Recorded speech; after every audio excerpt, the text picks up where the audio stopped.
Cheetahs. These beautiful and unique cats have inspired and intrigued people for centuries. They are built for speed rather than power. As the world's fastest land animal, they can run at up to 110 kilometers an hour. They are also set apart by their shy nature and lack of aggression towards humans. There are no known cases of cheetahs killing people. But their survival is in jeopardy. Farmers see cheetahs as a threat to their livestock, so they hunt, poison and trap them indiscriminately. They often kill the mother and cage the cubs. A case of what scientists would call human-wildlife conflict. Meet Dr. Lori Marker. She began her extensive cheetah research in 1974 as a veterinary assistant, dedicating her work and life to the cheetah's survival. She is also the co-founder and executive director of the Cheetah Conservation Fund. Based in Otjiwarongo in northern Namibia, CCF is an international non-profit organization committed to the long-term preservation of the cheetah and its ecosystem. I have worked with cheetahs for such a long period of time, since the early 1970s, and ended up in Namibia really with the cheetah and teaching it how to hunt and finding out if cheetahs could learn how to hunt in the wild. And this cat I actually raised for a 10-year period of time. And when she passed away, and I kept going back and forth into Namibia and other areas of Africa, I realized that people didn't understand the cheetah. Farmers were killing them, and I needed to understand why.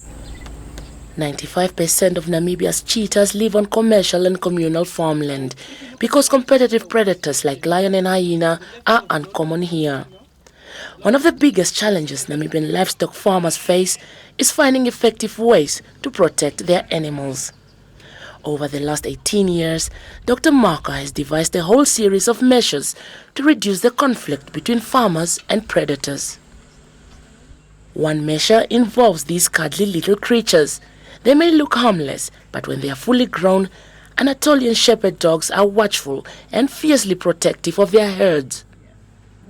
Aware of these qualities, Dr. Marker put the breed at the center of their so-called livestock guarding dog program. So they're a special breed, and they've been used to protect livestock against predators in Turkey for over 5,000 years.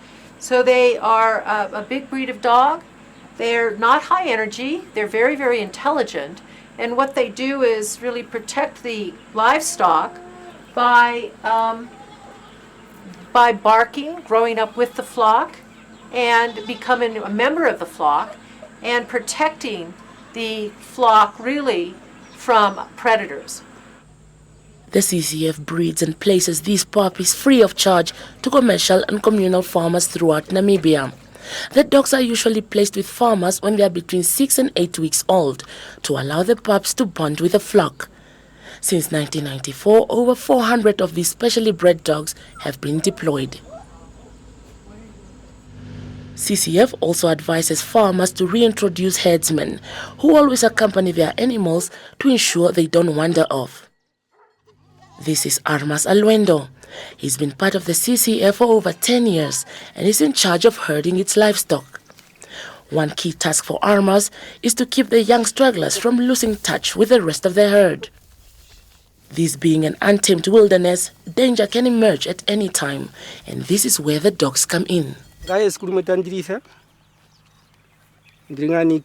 One day while herding the goats, we had to pass a very thick bush, and a leopard was lying in wait behind it.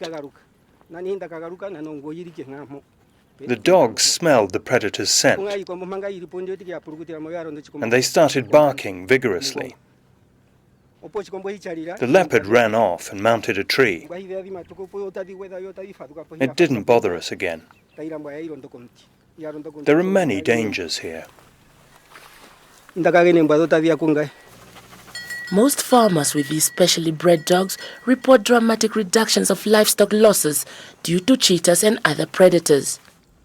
CCF also emphasizes the use of modern livestock management techniques.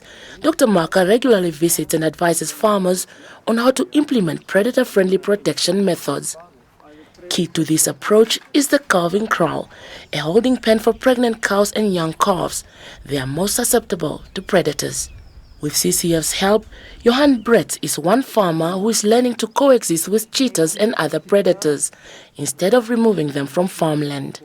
Many times the problem lies with the farmers. And I'm not saying we have bad farmers, I think we have excellent farmers. I think it's just they need to get used to changes and do things maybe a little bit differently. CCF is also a cheetah research and welfare center of international importance. In its clinic, today's patient is receiving dental treatment.